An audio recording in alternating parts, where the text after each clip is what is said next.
few basics. We are going to record this. If for any reason you don't want to be on the video, all you've got to do is turn your video off, and then nobody will see you. And I'm very pleased to welcome Stuart Neverson, who works as a campaigner with the Climate Coalition, which is the largest coalition of concerned organisations doing various kinds of work on climate change in the UK. How many organisations are affiliated, Stuart? This is always a very good question, and sometimes it's a bit of a changing one. But at the moment, on my last count, I believe it's 123 organisations. Yeah. Wow. So we are one of the 123, and I think for a while we were probably one of the smallest. Rowena or I have been attending the monthly meetings of the Climate Coalition for a long while now. And every month there are good ideas about what different organisations could be doing. And we've taken on board some of the ideas, and we're actively thinking about some of the others.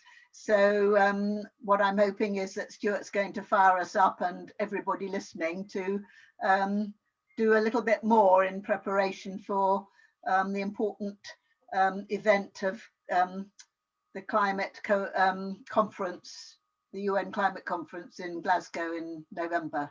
So Stuart, I'll hand over to you.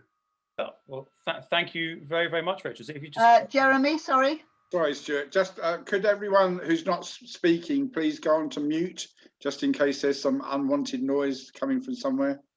Thank you. I should also apologise. There's someone who is using the roads around my house as like a dirt bike track or something like that. So if a crazy loud motorbike suddenly comes roaring through the speakers, I apologise about that. If you just bear with me one moment whilst I just share my screen. Should we just say something about questions in the chat box as well? Yeah, well, so I mean, if it's, I won't be able to see the questions during it. So if you have any questions, please just put them in the chat box or just save them to at the end. I'm happy to answer anything at all if anything pops up. Well, I thought I'd try and manage the question. So please, can you only use the chat for putting in a question or a query? And then I might ask them as Stuart goes along, but I think it'll be better if we wait till the end. Yeah. I'll mute myself now.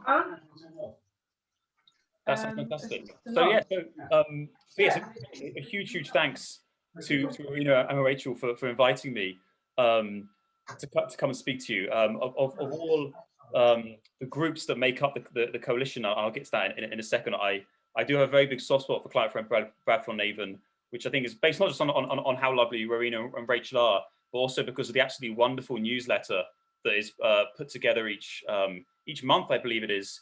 And I do get many newsletters as part of my job, as liaising with lots of community groups. And this is by far the best one, the best design, most informative. I think it's fantastic. And you do send my praise each time to Rowena for how good, to make sure that it's passed on to Jezza, who does an absolutely fantastic job. I mean, even though before he said it's just editing it is the main thing. Okay, so really, really amazing work. But but to hear I'm talking about why civil society and what we do and what you guys do is so important for making sure that COP26 is successful as it possibly can be.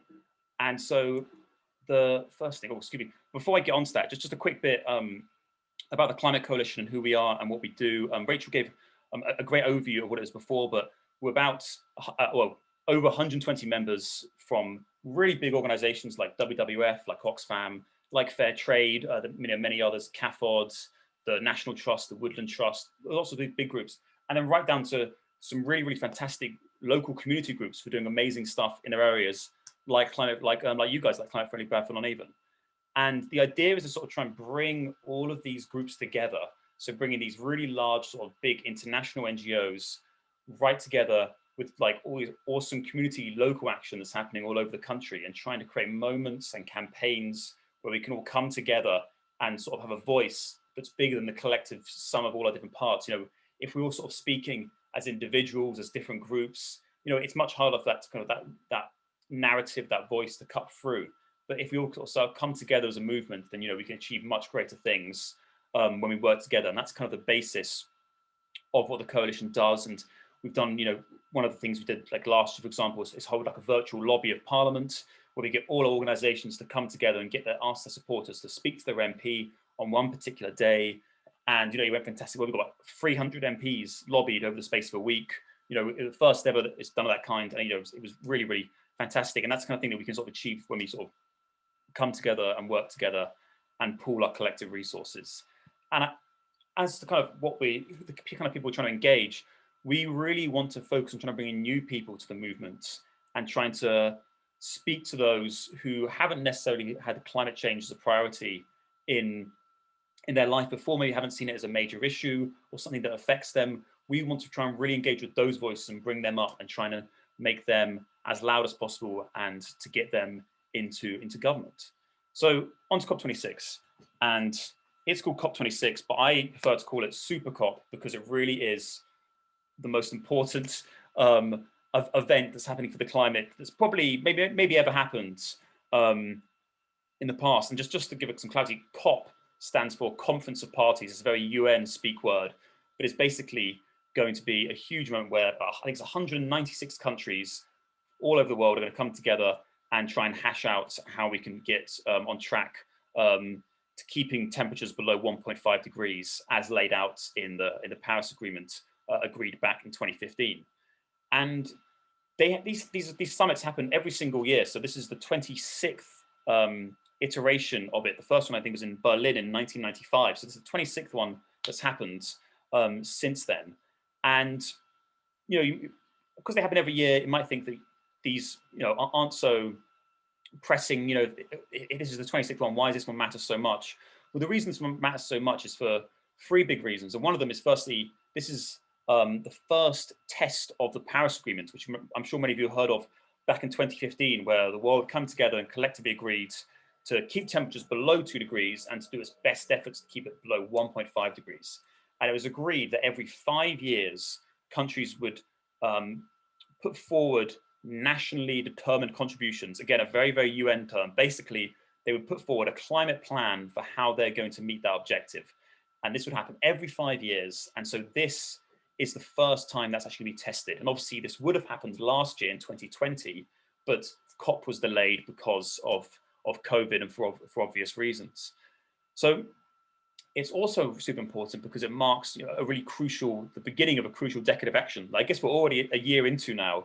So there's we're already a bit behind where we need to be, but we really, by 2030, we need to have everything in order. We need to be way on track for that. And right now we're not, but if this is kind of the crucial period, the crucial decade where we've got to make things happen. So we need to get it off with a bang with a successful COP. And there are still many, many outstanding issues to solve, which I'll just get into in the next slide.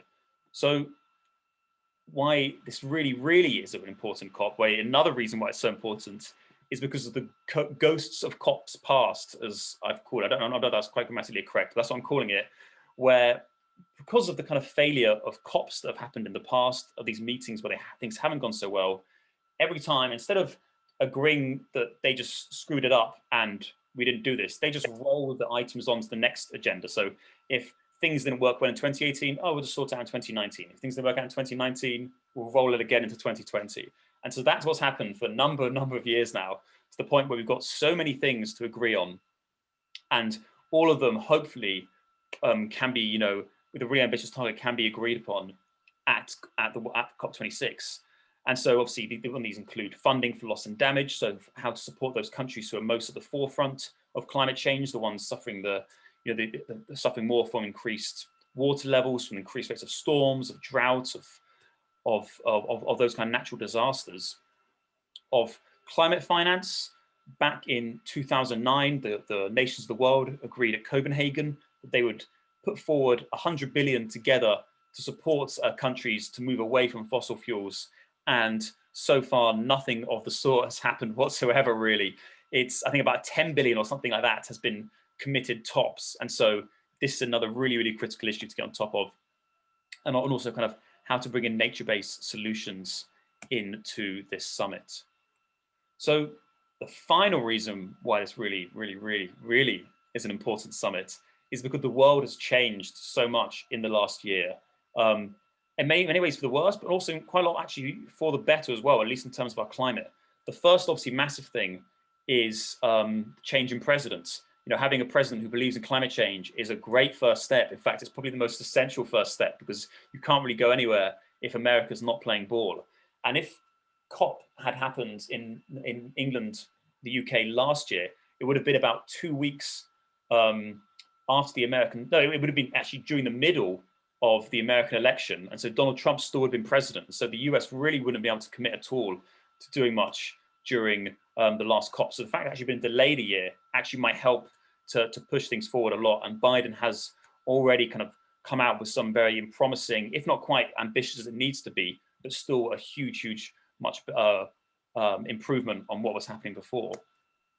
And the other big shift is we also have China now, who are finally seem to be interested as well. So they're really keen. Well, really keen is probably a bit of an exaggeration. They are at least giving the impression that they're interested, and have put out some announcements and positive noises that make it seem like they might be up for negotiating in good faith at COP26. And so that's another really important step, as the US and China are the main sort of climate blockers on the global community. Without them, without one of them at least, but without two of them, without both of them, you're really not going to get anywhere. And then the final thing is obviously COVID. You know, where to start with COVID, it's changed so many things, and just even go into how that's affected it could be a whole presentation in itself. But all this is to say is that this is a hugely important moment for getting things on track. It is the most important moment probably the climate has ever faced.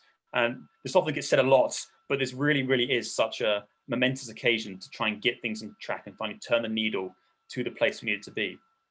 So how do we get a successful COP? What can we do to make sure this goes as well as possible? And for me, there's 3 key ingredients that are needed for success.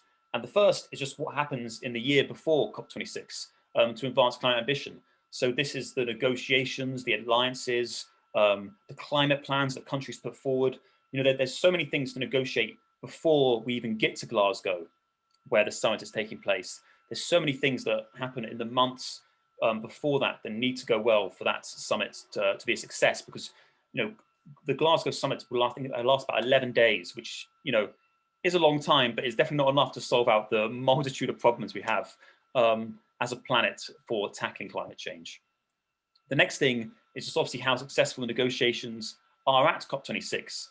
So in the past, these have been hamstrung by poor leadership, by people not just doing following the formal procedures. Copenhagen is a massive example of just the complete failure from the host nation to coordinate the negotiations, just let it descend into absolute anarchy.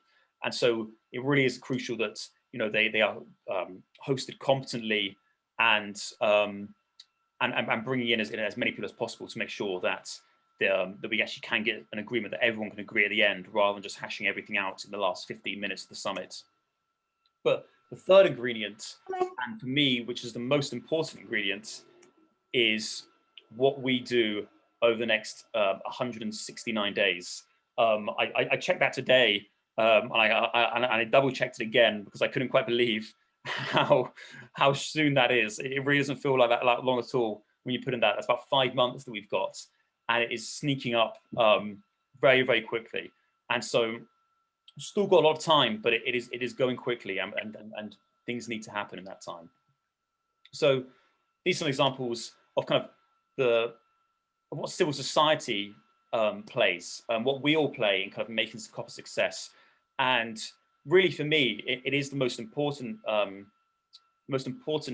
element that needs to happen for things to go successful, particularly in the situation we face in the UK, which I'll get into in just a moment. So these are kind of notes, all these pictures, kind of notable examples of things that are happening at the summit themselves. In the top left, you've got Copenhagen, top right, you've got obviously Paris. But what I'm more interested in actually is kind of what happens before we even get to Glasgow, and what's happening in those months before to really make sure this gets pushed up the agenda and the government really makes this a priority. And the role of civil society that we have, there's a number of roles that civil society has. It provides expertise and information for citizens in government. So, some of the large ones, particularly the ones who produce reports and policies, they play a big role in kind of trying to guide where things should be going. It's also about holding government to account, so calling them out when they're not doing the right things, when things aren't going, when they're making bad mistakes. It's also about obviously bringing people together and trying to bring as broad a coalition. And civil society plays such an important role in bringing as many different people together from all over. And like the kind of message of the climate coalition, that works on a far broader scale. If civil society can really bring it together and pull its weight behind particular causes, particular messages, that really is a super effective way, a really important role that civil society plays. But for me, one of the most things that I want to focus on is providing the political cover for the government to act. And what I mean by that, and I'll get into it more in detail, is amplifying those voices, giving those examples, getting that message into government where they can see this is something that people care about, this is something that people want to see happen. This now gives us sort of room to act, the license to be ambitious and to achieve things and to push things forward. So it really, I think it's one of the key things, that's kind of really one of the things I want to hone in on about why it's so important about how important our role is. And as the UK, we have a huge role in pushing these summit ahead. As I've already mentioned before, the host plays such a critical role in how successful or not successful the negotiations actually go. And one of the main reasons for that is if you have a host that's not being ambitious in its own domestic politics, then that's a terrible example for everyone else. That gives everyone the cover to do absolutely nothing at all. If the host is doing nothing, then what chance, what hope do we have of telling anyone else to do any better? So it's so critical that the UK is ambitious this year and sets the global standard. The UK also has a really massive role in leading the international negotiations. So all that stuff that's happening in the months beforehand, that is the UK has such an important role. Alok Sharma, as the president of COP26, he's right now globetrotting all over the world, visiting all different places, trying to drum up support. And as the president, that's his responsibility to do. And so it's so important that the UK is proactive and pushing those people ahead and making sure those conversations happen. And obviously, finally, is to guide the negotiations at COP itself, which is no mean feat. If you have 196 countries in attendance, each with their massive delegations with them, controlling that summit and bringing that to actually a genuine conclusion that's really important, that is no mean feat. So there's a huge amount of responsibility on the UK's head to get this right. And this is a picture that I took from The Spectator, which is generally quite a right-leaning magazine, but have actually, I guess, just the same way that our government has seemed to kind of green itself, The Spectator has also kind of taken up a bit of the environmental baton for having that message, which they probably wouldn't have spoke about before. And they wrote a whole article about just how important COP26 is seen by the government, how Boris Johnson really does value this as such a huge moment for them. And so right now he is actually kind of almost talking the talk. He's saying all the right things, Boris Johnson. He's recently, in the last couple of weeks, announced a really ambitious target of cutting emissions by 78% by 2035, which is in line with what the experts have recommended. So a really important step, but he's definitely not walking the walk yet. He's still not being quick enough on some of the measures that he's doing. He's kind of trying to play both sides and doing some measures that are good here, and then others that are frankly ridiculous. The fact that we've had this conversation about having a new coal mine in Britain for the first time in 30 years was, just endemic of just kind of this identity crisis sometimes in the government. And some of the things the government has announced, like the big flagship Green Homes grant initiative that it had, completely flopped on its head. The take up for it was minimal, not because there wasn't a demand, but because it was so badly administered by the government, by the people it contracted, that only a tiny fraction of the money of the billions, I think it was about 3+ billion set aside, was actually spent. So they make these ambitious announcements, but then actually when it comes to delivering tangible action, they are still falling really short. But he's also very, very committed to making sure this summit goes well, and he also really wants to own it. I've been hearing talk recently about how the government is quite scared that Joe Biden is going to step into this thing and come out being the shining climate hero, and that's something that Boris definitely wants to avoid. He wants to bring Biden on side, or actually, probably say that Biden wants to bring Boris on side to actually make action happen. But Boris does not want Biden to be the center of attention when it comes to the summit itself, as say Barack Obama was in some of the summits gone past. So, like I said, they're desperate for the government for the summit to be a success. One quote that Spectator article I mentioned said that for the government it is bigger than the Olympics for what they want to see happen. They see it as a huge opportunity to launch this post-Brexit global Britain as this new big power launching onto the world without the shackles of the European Union, finally able to be its own country and do its own and chart its own path. And this COP summit is seen as kind of the linchpin of that strategy for getting the UK back into the global stage. So this really is a massive geopolitical opportunity for the government that it really is focusing on and really does want to make it a success. The idea that it sees as a distraction or not welcome is definitely not on the mark. They really do care about making it successful. I think that the difficult thing is making sure we toe that line between it looking like success and actually delivering success, and we need to make sure that it definitely is the latter of those. And the final thing that I think is really important to mention about this British government, and really ties into why civil society is so important, is right now this government is basically in permanent campaign mode, where it really is, there is conservative ideology in there, but really they are just responding to what the people want. They are just desperate to try and do the policies that they think are popular. And so for climate change, they're right now seeing the interest is rising, and that's kind of giving them, they're thinking, well, this is an opportunity, this is something that people want, this is something we need to deliver. And the government definitely sees the environment as an issue that can kind of unite the country post sort of Brexit. They see it as an idea that can straddle the left and right and be this kind of way to bring the country back together. And there really is a huge amount of support from the British public for seeing greater climate action from across a political spectrum. So one poll that I saw recently about substantive investment, how much do you support delivering substantive investment in measures tackling climate change, and the support across the political spectrum was just universally popular. Tackling climate change is not an unpopular measure, but it's very, very popular on the left, and even if you look at that Brexit Party supporters on the right as well, it really is something that kind of resonates across the political divide. And so for a government that's always in campaign mode, this is the exact kind of thing that they can act on. And now it's just making sure that, okay, they're interested in acting, now to make sure they take the right ambitious and proper action. And just to accompany that, this is another poll I saw about how this isn't just kind of a city or a town or small village issue. It's something that is felt across the country, whether you're in a red wall seat, as those northern seats are, or whether you're based in London. It's still a really, really important issue that resonates. And so the gist is there is this huge amount of support for climate action across the UK.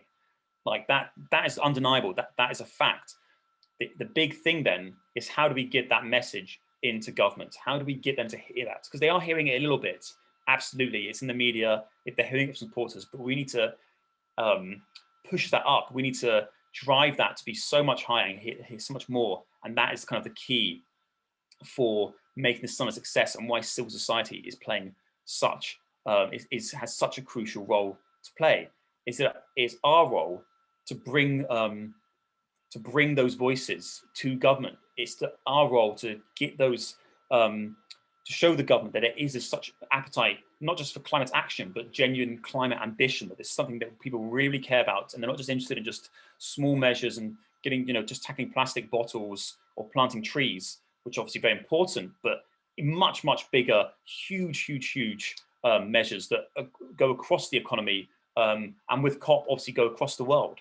And so that is kind of why civil society plays such an important role, because we do have this government that is interested it is in campaigning mode, but it needs to hear those voices even louder. This needs to be the issue that it's just hearing about over and over again. Because one of the things that we've been hearing from politicians on the left and the right when we spoke to them is that right now it isn't really that issue that's just taking off. I mean, obviously, COP26 isn't until November, so there's still a long while. But for this to be successful, as stated before, it is the measures that happen right now in the weeks and months leading up to COP that are so critical for success. And so we need those MPs to be hearing about this issue right now, all the time. It's in their inbox. It's what their constituents are talking about, whether it's the constituents they've always speaking to or the ones they've never heard from before. And ideally, we want those people who've never written to their MP before. Those are the really important people to go, where it makes the MP go, oh, wow, this is an issue that really is just bringing in all kinds of people who want to talk and make this top of their agenda. So that is kind of the chief role that I think, we have to play here of action. Why I think the success and failure of this really does lie in the ability of civil society to bring that message out. And so, there's some ways we can do this. They include obviously the kind of typical, like, contact your MP. I mean, I know already from the emails I get from Marina and from Rachel that you guys are already doing absolutely a fantastic job of engaging with local politicians. I think you organised a hustings quite recently that was mentioned. So you're doing a fantastic job, but keeping that contact with your MP really is a critical measure for engaging and kind of driving that up the agenda.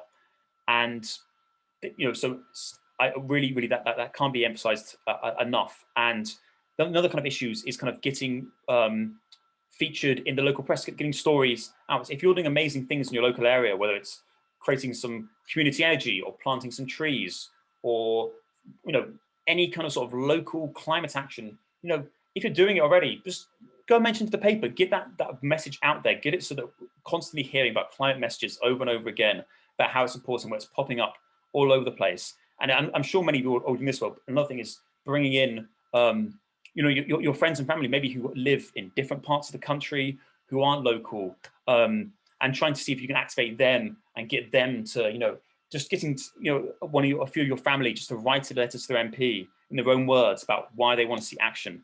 That's the kind of thing that's so important for delivering success, is that if we can just keep getting that message into government, into MPs over and over again, that's the kind of thing that drives it. And that's the kind of drumbeat that leads to action, where they just keep hearing this message and they keep hearing that they're not doing enough and they need to do more. And it gives them that political cover, that license to act they may not have had before. Because there are some voices, in the media and the Conservative Party who, you see who kind of come out of the limelight to go, oh, it's going to be too expensive. Oh, we need to focus on COVID recovery and things like that. And they're using these things, to try and stop action, to try and be, distracting, to try and move the issue away from it. But these things are very much complementary, and these things, can coexist. And so it's so important that our voices drown out those, not by just like a margin of 2-3 to 1, by 10, 20, 30, 40 to 1. So the government doesn't even hear those naysayers who are talking in the background. And finally, obviously another thing that we talk about what you can do as kind of individuals and things like that, but is get involved obviously with national action. And you might have already be spoken about this already, but in September we're organising our great big Green Week that's taking place. It's taking place from the 18th to 26th September, and it's going to be a national week, a national extravaganza of action happening all over the country, across all our, the main big NGOs, across all the community groups, across businesses, things like O2, Manchester United, Ben & Jerry's, some of the people who are involved, the Co-op, all those kind of big businesses, and also kind of being groups like the Science Museum and all these kind of big institutions. We're just trying to basically just push out, get this into the minds of anyone who has the ability to get involved in September, and really kind of make this something that is pushed to the top of the agenda, is something that is impossible to ignore. There's something that really kind of drives action and gets politicians activated and really kind of pushes up their agenda. And just one final thing is also that we have heard of talk of a potential sort of spending review as well, potentially happening before COP, which is a moment where the government chooses where it's going to be spending for the next 3 years. And so again, this Great Big Green Week, another moment to influence that, push climate up the agenda and make sure that, you know, when you're thinking about what you're going to be spending things on, climate change has to be the #1 thing you're thinking about across all your measures. Whatever you're spending money on, how does it get us to net zero by 2050, but ideally much, much sooner? So really, really, if you're able to, as part of Climate Friendly upon Avon, or if you're part of other networks, if you're able to organize an event or attend event for Great Big Green Week, no matter how big or small, whether it's just, you know, it might just be tree planting, or, you know, tending a community garden, right up to holding an event, a seminar, a lecture, a concert, whatever, you know, whatever it might be, that would absolutely be absolutely fantastic as well. And so that is basically all of it from me. I apologize, I have no idea how long I spoke for there, so I don't know if I'm way over or way short, but thank you so much. And if there's any questions, I'm more than happy to answer anything, but thank you so much all for listening, and yeah, thank you very much. So can you stop sharing screen? Yeah, and then we can all see each other. Thank you very much, Stuart. I think you spoke for just about just over half an hour, and you packed an awful lot in. I've got a few questions already, but please, audience, carry on thinking about questions. So the first one is, how do you think Alok Sharma is shaping up for the major role that he's got? I mean, it's a really, really good question, because on the face of it, I actually think he's doing quite a good job in government. I think he's one of the really positive forces in government that is trying to push action. What we keep hearing from inside is that, you know, of all the people in that cabinet, Alok is the one who is saying things like, we can't have more coal, we can't have another coal mine that's happening, springing up in this country. So he is that really, I think, a positive voice who is trying to push action, because, you know, for a lot of things, his credibility as a politician rests on the successful failure of the summit. He gave up his ministerial role at Bayes, at the business, to chair this summit. So he gave up a massive ministerial role to be involved with this, and so he clearly sees there's an opportunity here. You know, potentially, you know, I'm very much sure it's motivated by a desire to help climate action, but also for his own personal benefit, because he wants to be seen as someone who got things on top, who got on top of climate change and delivered the most successful summit of all time. And so I think he is doing well. There's issues he's facing, people in government who aren't so interested, but generally he is, I think, a really good force, and he is really up for getting involved with civil society. So we've got at the coalition, we're making a schools pack where we've got this idea of having sort of mini COPs in schools, where some kids play world leaders and some kids play like experts on particular issues. So they might be a fisherman trying to get these world leaders to invest in the oceans, or someone who works, an indigenous person who works in the forests, who wants to protect their wildlife. And Alok Sharma is going to give like a video presentation for that. So he's going to introduce the whole pack. And, you know, previously we would never get that kind of engagement from government to officially kind of endorse something we're doing, but Alok Sharma is going to do that. So he's really up there hosting regular civil society calls. And in fact, I don't know if you're on them, but I could ping you an invite if you'd like to attend them in the future, because they're very much open for anyone in civil society. So, so long story short, I think he's doing a good job, but, you know, there's still a long way to go. Thank you. Another question: do you think the pandemic has helped get people thinking about climate change? Oh, I think 100. I mean, if the one thing the pandemic has done, it's given people a lot of time to think.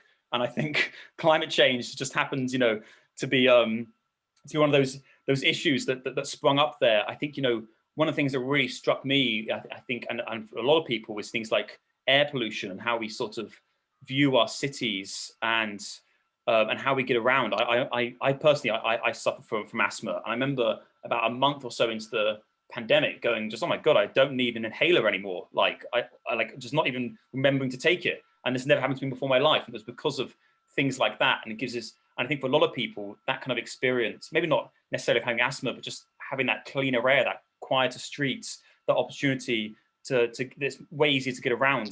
It kind of opens, well, actually, this could be quite good if we get on top of this climate stuff. There could be a lot of benefits for this. And obviously, as things came roaring back, it even brings home that message even more.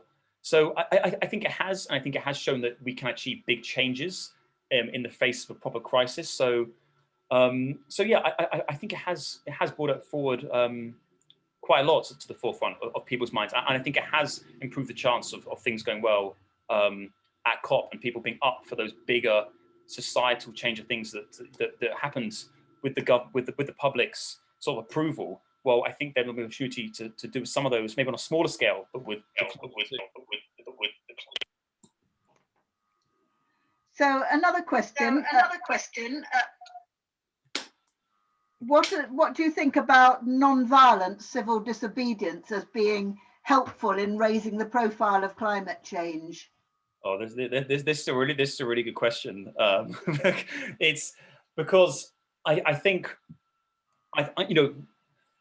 what XR did back a couple of years ago was absolutely incredible with what they did, how they brought climate change sort of really to the national agenda and really kind of gave that space for so many others to kind of step into. And I've been talking about political cover during the presentation. XR is probably the best example of that, where they brought that up onto the national agenda and gave that political cover for then the government to finally engage with, maybe not with XR, but with those other environmental groups that previously might not have been paying attention to, but suddenly seemed much more reasonable compared to XR. So what XR did was open up a huge space for those conversations to happen. And I think, things have been, obviously with the pandemic, it's really kind of affected their influence, and they're not so maybe as new and kind of impactful as they were back in 2021. But I still think it's a really important sort of tool in the sort of climate campaigning toolbox that we can utilize to tackle climate change. What we're doing, the way we're approaching things, it's just one of the ways of doing this. We need to come at this thing from so many different angles, from so many different approaches. And I think non-violence things, it keeps things up, and it's just another kind of way that you can utilize to tackle climate change. So I do think it's important. And obviously sometimes it can maybe go a bit too far, and there's some problems, but I think generally it can be really is a positive force. And then a question about Boris Johnson. You said he says things but yet he's not yet walking the walk. Well, the questioner says it's worse than that. He says something and then he goes back on it. I mean, you'll be aware of the horrific damage that HS2 construction has been carrying on doing, some of it illegally during the pandemic, where I used to live in the Midlands. Semi-natural ancient woodland just felled. And then we've heard about a certain amount of money for cycle tracks, but much more for road building. So it's, and we have a problem with our MP. She's a junior minister, and she absolutely, whatever the government says and whatever she previously thought, whatever the government says, she will toe the line. And there are many Conservative MPs, I think, who are like that. So it's proving very difficult, isn't it, to hold Boris Johnson to account, with he's got such a big majority, and the same for many people in trying to get a proper dialogue with their MP. Yeah, I completely empathise with all this problem, because I think holding Boris Johnson to account, I think has been proven time and time again to be almost impossible. He seems to have a Teflon-like quality where he cannot be pinned with anything, where no matter what happened, I think the responses over COVID and things like that, and some of the massive missteps that were evident there, have somehow been very quickly forgotten and moved on from. So he does have this ability to worm out of anything, and he has definitely major missteps with his approach to climate, and it is I think it'd be a mistake to think that he's some sort of environmentalist in any sort of way. Obviously, his wife, Carrie Symonds, she very much is environmentalist. But I think Boris, for him, and what I was kind of, I guess, emphasizing was that for him it's about political opportunity is where he acts, and obviously that is not the kind of leader. We as an organisation we much try to engage with him. So I'm not going to go out going yeah, you know, we need to keep that dialogue open, but the way to kind of get to Boris Johnson is to kind of put him on the line, put the pressure on him that this is all about him delivering, that you know, if he wants to be seen as his big bold leader, he has to take that action.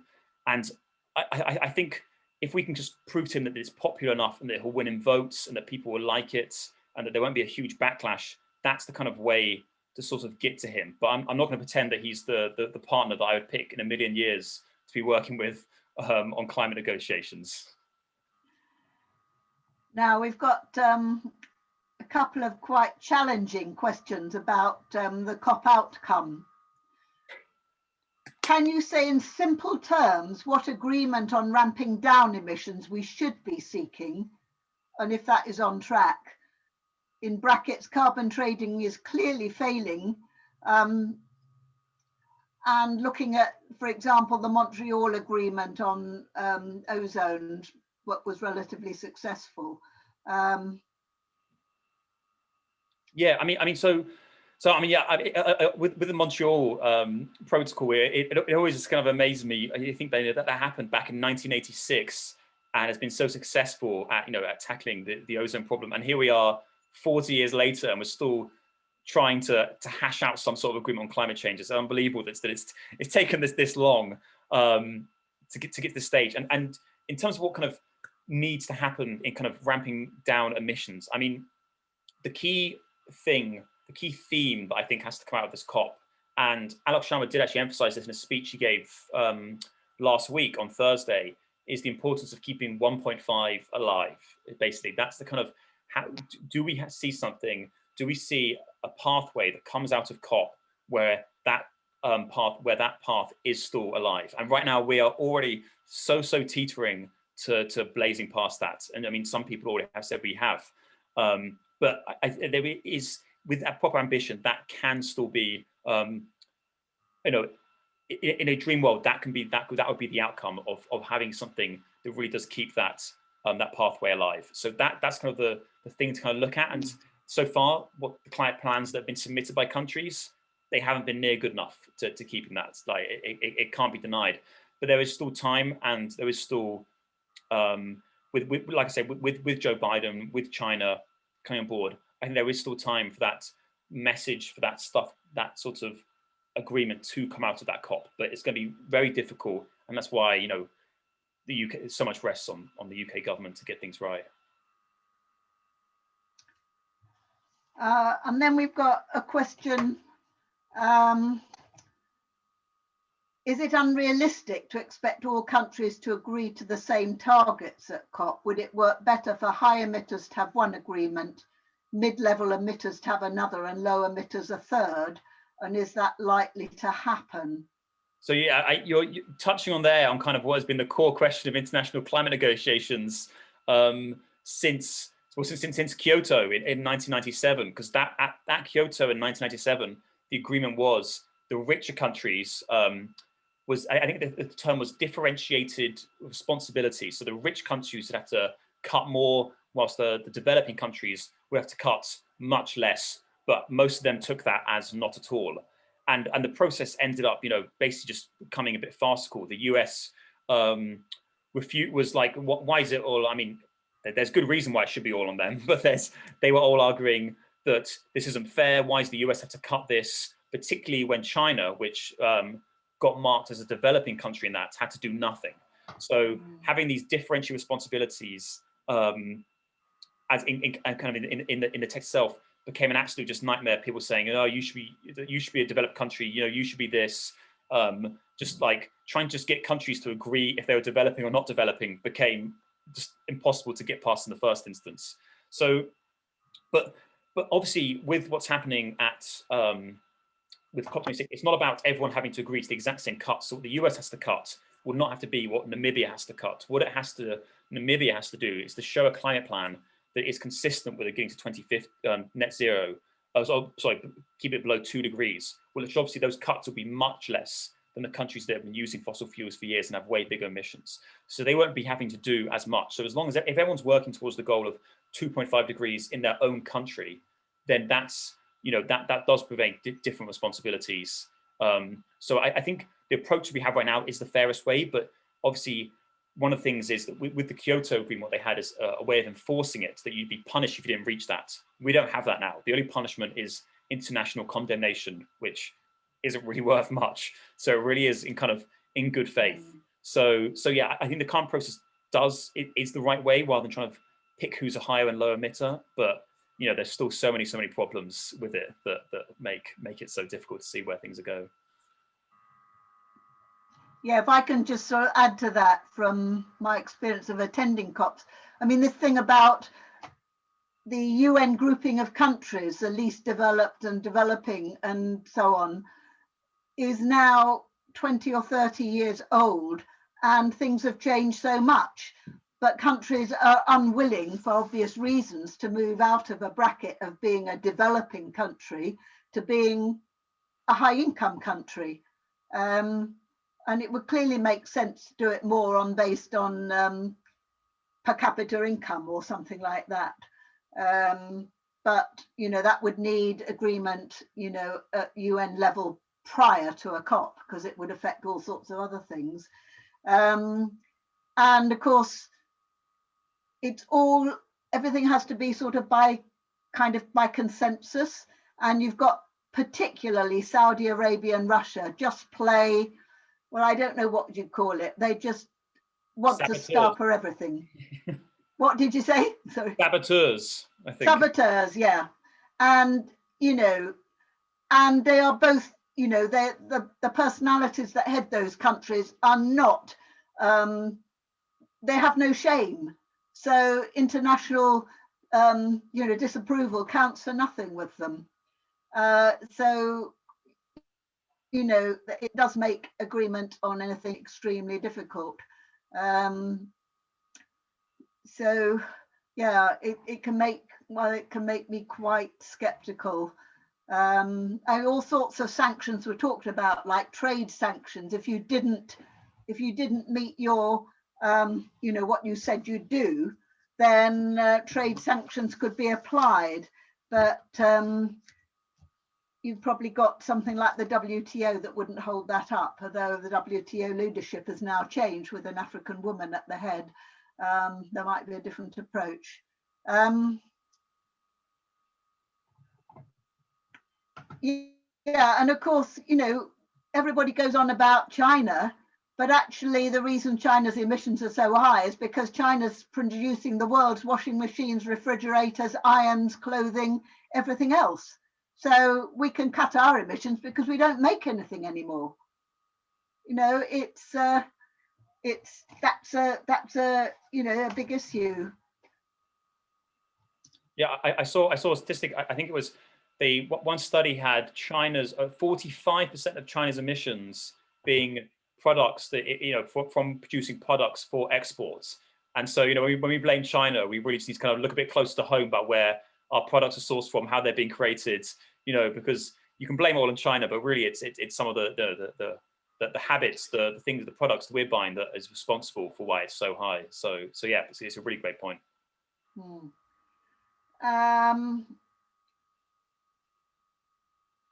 Another question: do you think the Buildback Better initiative will have any traction at COP? I think the big problem, Buildback Better, that kind of was first, became a narrative. I think about sort of summer of last year. It was like, it sounded fantastic. There's a whole group that spun out of the Green New Deal UK called themselves Buildback Better, who had some great people behind it. And Boris Johnson then used the phrase, and then Joe Biden used the phrase, and then slowly it felt like the phrase just become just another kind of just tool that politicians use to just kind of say what they're doing without actually doing anything. It was like, we're building back better, almost like leveling up, one of those terms where they keep just saying it, and then it just ad nauseum to the point that it loses meaning. And so I think, Build Better is a great frame, but what people have come to, what that means seems to be quite difficult for climate campaigners versus politicians. For example, some politicians think that building better is just building back basically kind of what we had before, but just, maybe a little bit different. So they might include, let's build some more wind turbines, but let's also bail out the whole airline industry and let them do exactly as they did before. or just kind of just having, you know, the same infrastructure, the same sorts of ideas, but yeah, let's just tag on a bit of green or social care onto it. So really, it's not changing anything; it's just adding a little bit more to what was before. So I think it's, you know, it has so much potential, but I'm quite skeptical whether, you know, it's going to be the one that cuts through at COP. So I think following on from, you know, what we said about China, the question, should we be measuring consumption emissions as well as production emissions? And I would say yes, but yeah, no, I mean, absolutely. I mean, when you look at the, you know, per capita of different countries, you know, even though China has, you know, vastly huge, its average citizen is about 6 tons per capita. Or so you could say the US, it's more like 15 or something like that. Or you even look at some of the Middle East, their sort of emission, their personal emissions are in sort of 40 tons or something like that in some of these countries like Saudi Arabia and Qatar and things like that. So that is obviously, it's such an important thing, but you know, it's so, you know, calling out the individuals in these countries and making it about them, because it's you know, it's the systems they live in. It almost makes it about as if it's like personal virtue, where like Americans continue to consume less, but actually the society they're built in, that surrounds them, encourages them to consume, encourages them to be big carbon emitters. And so I think even though it's useful to point out, you know, how much each citizen makes, I don't think, you know, the answers don't really lie so much in personal behavior change. Even that is really important, you know, cutting out meats and driving less, really important things. But the bigger questions is kind of the systems that we live in, you know, where we get our energy, what the government funds for our energy, what public transport it invests in, kind of the bigger societal questions. And I think so, you know, I think that, yeah, they have basic personal emissions have their place, but you know, it's still measuring emissions as a country, I think, is the most useful way for getting governments to act at, you know, at reducing them. Thank you. Will there be specific consideration of methane emissions at the COP? Oh, I mean, so I don't know the specifics of kind of you know, going into details of that and you know, nitrous oxide and kind of and looking into the specifics of that. I'm obviously methane is a huge issue. I'm sure many of you have seen about the kind of amount of methane that is trapped under much of the Arctic and plus Siberia and things like that. And these feedback loops that we are at risk of is where this methane that is being buried for, you know, so long on this ice, as it melts, it releases methane, which is about 27, I think, times worse for the environment. Its warming potential is about 27 times worse than carbon dioxide. So as this more methane comes out of the Arctic, that then traps more heat in the atmosphere, which then melts even more ice, which releases even more methane. So that is obviously a huge risk of stepping into those tipping points. So I think issues like that will come into it, but I don't know if we're talking specific. I think, you know, the issue of tackling methane is bundled up in just all the action that needs to happen anyway on the climate as well. So yeah, so I'm sure it'll be in there, but not maybe as specifically targeted, because all of it's a massive problem. And what are the best ways of framing the communications about COP26 to get all society on board? I mean, this is a challenge with, you know, we've got to face locally, you know, in, yeah, sort of. Absolutely. Well, so I'm actually just Googling right now because I'm going to post a link to it in the chat because I think it's absolutely fantastic. And I think I might have circulated a newsletter before, and someone's also come to talk to us from this place a couple of times before. But Climate Outreach, yes, a report called Britain Talks Climate, which is exhaustive investigation they did, sort of segmenting the British population into sort of 6 or 7 segments of kind of where, you know, where they kind of lie, what their kind of views on the country are, what their kind of their jobs are, their age range, their political sort of opinions, their earnings, things like that, and how to best communicate to them about climate change. So I think it's really worth digging in to that report. I think there's a shorter version and also a long one as well. But I think the key kind of things that come out of it are focusing on kind of this, I hate almost using the word, but these kind of co-benefits of these ways of talking about the positive angles of climate change, not focusing so much on the doom stuff, on kind of the issues we're facing, but the potential of things like green jobs, of cleaner air, of cheaper energy bills, of streets that your children can play in, of Britain being this sort of global power of leading the way out of climate change, and making climate change, wrap that up in the flag a little bit. And obviously, nationalism is a difficult thing. You don't want to get too bogged into it, but it really does work playing to a lot of people's, pride in their country. They want to be proud of Britain, and if you can sort of show Britain as this leader on climate change, as this is a way of us, being one of the best and being back on top of something. I think climate change is a great way of framing that. So I think, yeah, the main things is focusing on the positive things, the things we can all get behind, regardless of political party, and really kind of, yeah, digging into those things that ring universally across all sectors. But I would definitely really recommend digging into that report, as that report has some really great insights into just kind of what works for each part of the population, depending on who you want to reach about climate change. Thank you. And one slightly linked to that, as Boris and his PR team enjoy 3-word tabloid headline slogans, is there one which environmentalists can use as a substitute, as a campaign tool? So my favorite 3-word slogan is "Keep 1.5 alive," which I just keep. I think I was on a meeting with Ed Miliband, and he said this, and he was like, and he was like, oh, it was like, I don't know if this has been like a frame before, but he was just absolutely dumbfounded. He fell in love with this phrase and just couldn't stop repeating it because I think because it rhymed was what made him like it so much. But just the more he kept on saying it, I was like, this is the perfect rallying cry. Keep 1.5 alive. Like this encapsulates everything we need to kind of be. So I think that's my kind of favorite. Obviously, other ones is Buildback better and things like that. But I think Keep It 1.5 alive is great. And I think we're really trying to bring that into our messaging as the Climate Coalition, as kind of the key things we want to get out of COP. I mean, I think for the public, you'd need a strap line under that, wouldn't you? Sort of, what does 1.5 mean? And you'd have to work something that, again, was very clear and fairly simple. But I'm sure we could have a go at that. Yeah, another one was, I'm part of this group that does some coordinating among churches and things like that, and they're using Make COP Count, which is again kind of a nice frame. But again, what is that? What does count mean? So it always seems that the things on the government always seems, and the Sun always seems to be amazing at making these 3-word slogans, and then on the left and kind of climate side of things, it always seems to be much more.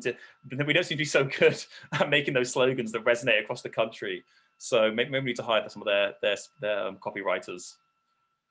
Well, maybe you had, was it a month or two back, that brilliant journalist who works for the Sun? Maybe get her to work on that.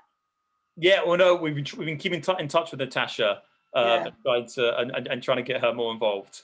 So but again, an interesting thing, like the Sun, I guess I didn't even touch on that in my presentation, but they and obviously Rachel was there seeing that the Sun had been doing some really interesting things around climate.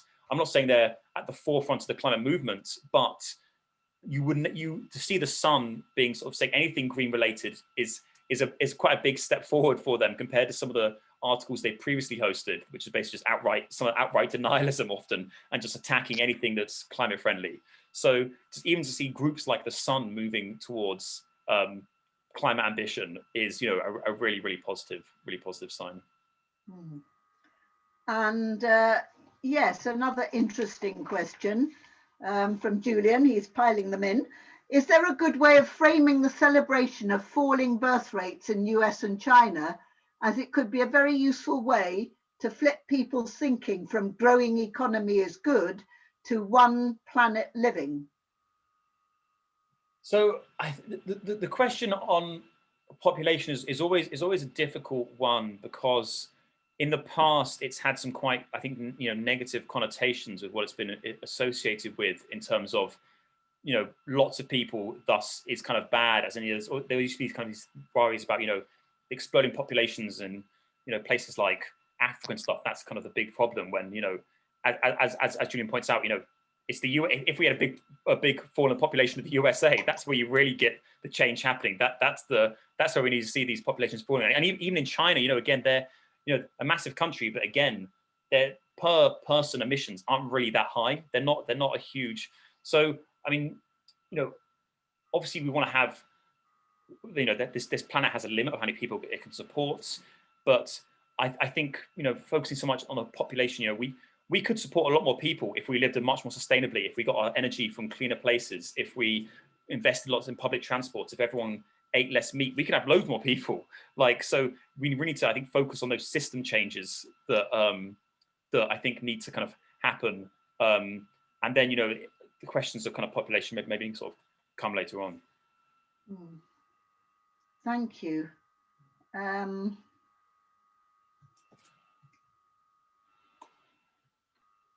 That seems to be the end of the questions. Has anybody, you know, I think we've covered really a great deal. And Stuart, you very impressed with your knowledge, not only of everything that the Climate Coalition is doing, but your knowledge of how COP works. It's such a complicated process. Oh, I don't know the half bit. I have zero idea what to expect when we get to Glasgow. It could, who really knows what's going to happen there? But it'd definitely be interesting.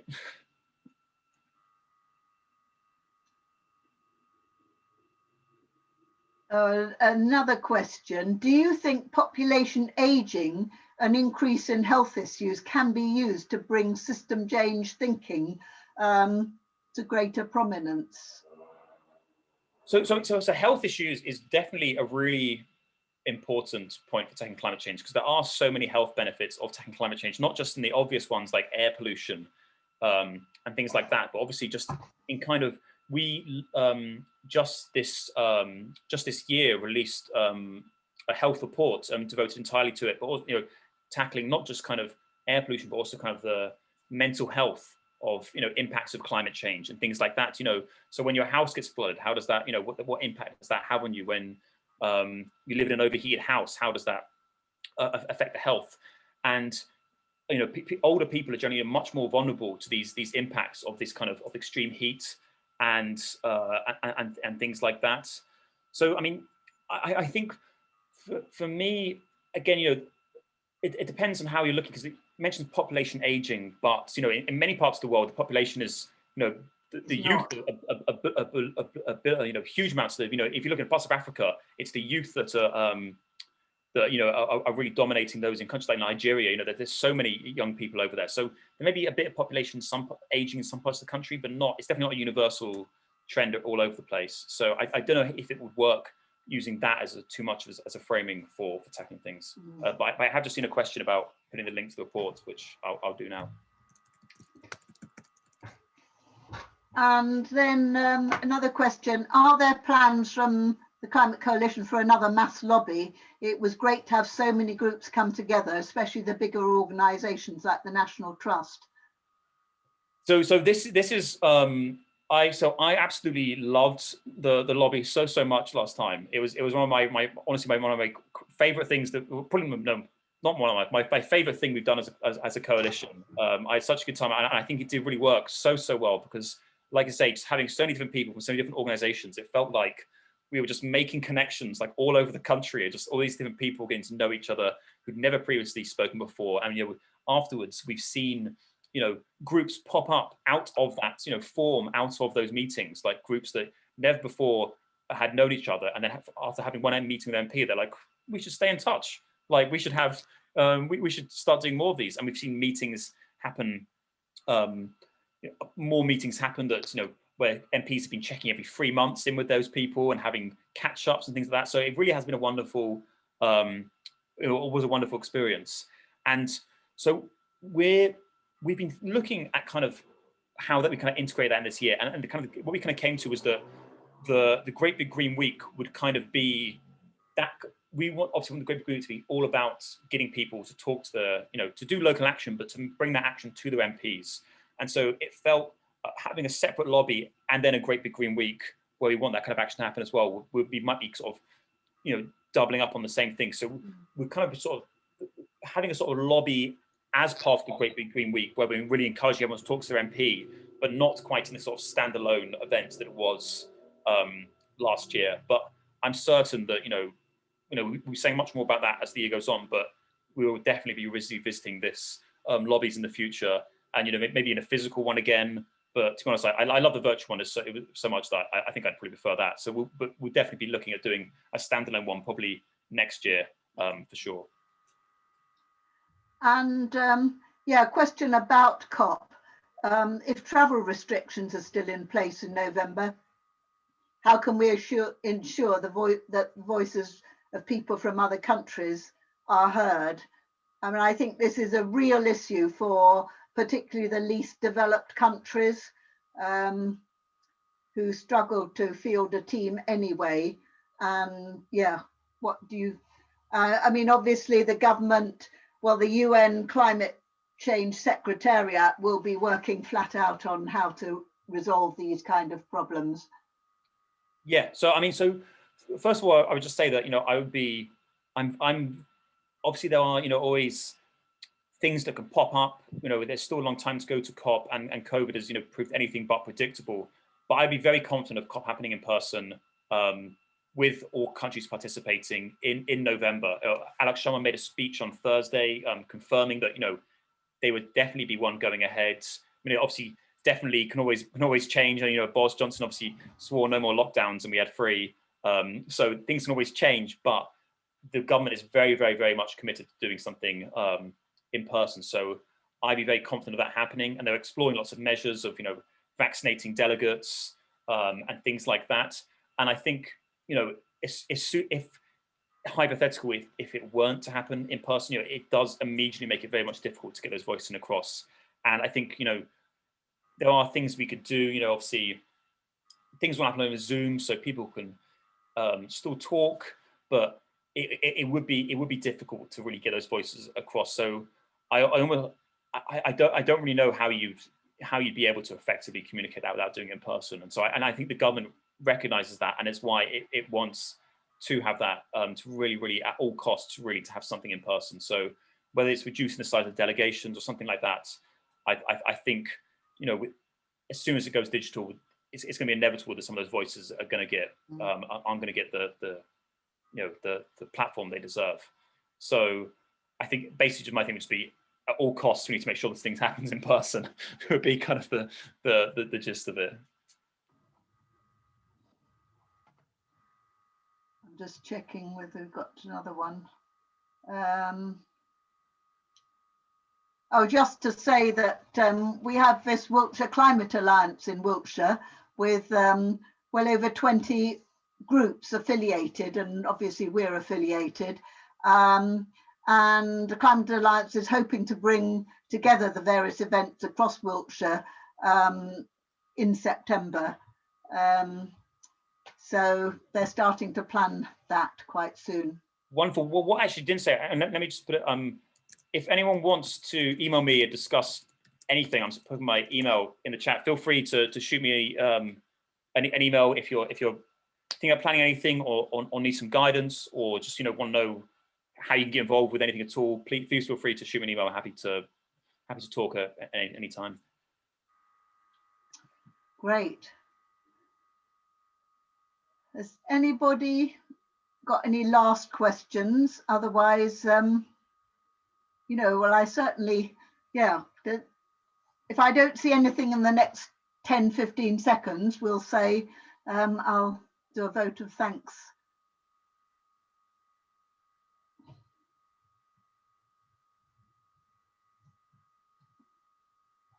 Vivian, did you have a question? No, it's not a question. It's the comment I just put that we've all got very good at doing things not face to face, so we can also continue to use that. Don't feel despondent about COP if restrictions are more stringent during the run up to it. That's what I was trying to say. Not the same as storming the streets, though, is it? No. No. But I think also when you've got 300 or 400 people in a room trying to negotiate on a topic, and and 50 or 100 of those people are online, the people online are definitely disadvantaged. And that's a challenge. My question about other people's voices being heard was about the fact that COP is renowned for the public, the civic attendance outside the conference, and the sort of alternative conferences that go on. Of course, those people are not going to be there. The whole thing is going to feel very sort of vacuumed, I feel. And I'm really conscious that somehow or other we need to represent those peoples. We're the only ones left. well, what I would say to that is we have a sister organisation in Scotland called Stop Climate Chaos Scotland, who are doing some really interesting things in trying to sort of create that. Yeah. As obviously we can't have those massive. I think in back at the last COP that was in Madrid, I think about 500,000 people taking to the streets to protest, to try and push the leaders into action. And obviously we're not going to be able to have 500,000 people on the streets, but Stop Climate Chaos Scotland are doing some really interesting things about kind of having, instead of having one big central hub where everything's happening, it's having lots of little things going on all over Glasgow, all around the SEC where it's being held. And they're doing some really interesting things about like a homestay initiative where they're trying to get getting people to open up their homes to visitors that are going there, because one thing that's been a big problem is that the hotel fees have become astronomical to stay in Glasgow during that period of time. That's making it difficult for lots of people to visit. I know that also about the Conference of Youth, another thing that's happened, another initiative that's happening that's happening at COPs for the last 20 years that brings together people from all over the world, every single participant of COP. So all in 196 countries, and they'll all be there. And so I think it won't be the same as as some things in the past. But I think through the work of things like Stop Climate Chaos Scotland and this Conference of Youth, and there's also the COP26 coalition who are also doing similar things, there will be that's still that kind of festive activists campaigning element that I think will still kind of make it stand out in its own way, if not quite like before. Yeah, and in addition to that, within the conference centre, you have Climate Action Network, which is an international network of well over 400, probably 500 organisations from for well over 120 countries, and they really focus on trying to get people from the poorer countries as well. So there will be a very strong civil society presence within the conference centre. Yeah, absolutely. Yeah, let's hope. So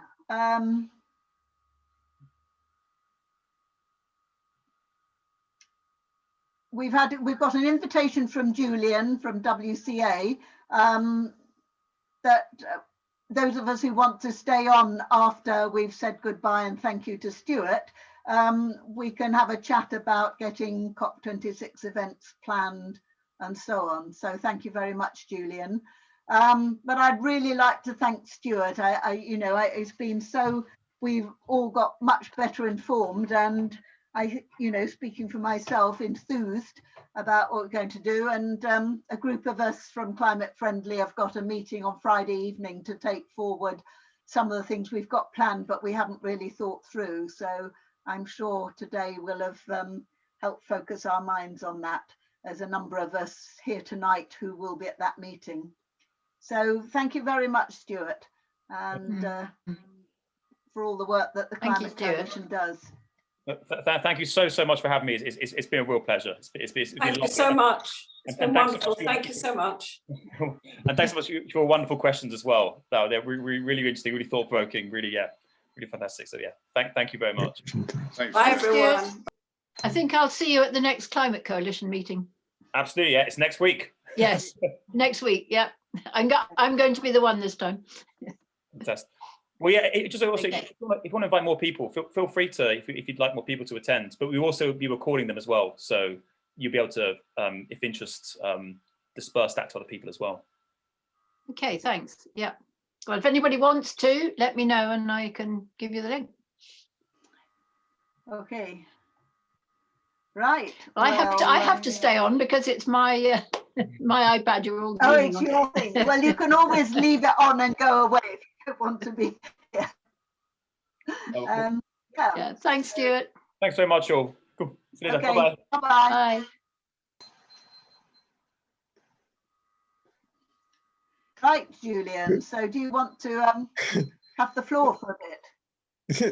Yeah, it's just so lovely to meet you all, and that was a fantastically inspiring event. And yeah, I hopefully you'll make the recording available, and I'll sort of share it to through. Yes, I was talking to my son who does this sort of thing a lot, and he said it's really easy to record it and really hard to get hold of the recording afterwards. So I've done the first step.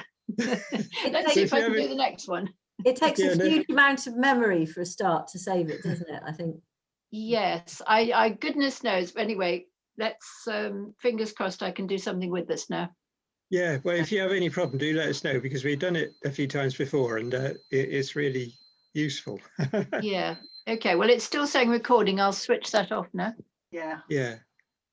Did you record it online or on your computer? It's going to the cloud.